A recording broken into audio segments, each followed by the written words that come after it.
When you rattle, you've got to be expecting an instantaneous response. I can't tell you how many times I've hit the horns on the first bang, and within 30 seconds, one runs across or pops out right in the road.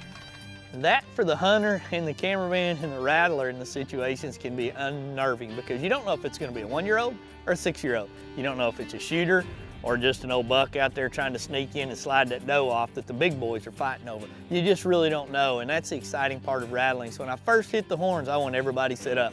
I want my hunter kind of pointing in the way that we think might happen. That rarely pays off. We want the cameraman up right literally over his shoulder so they've got the same view, and I like to get just slightly behind them where I've got a bush or something to hide my movements, because as I'm moving, the deer are gonna hone in on me first because they're gonna hear the sound. They're looking for that sound.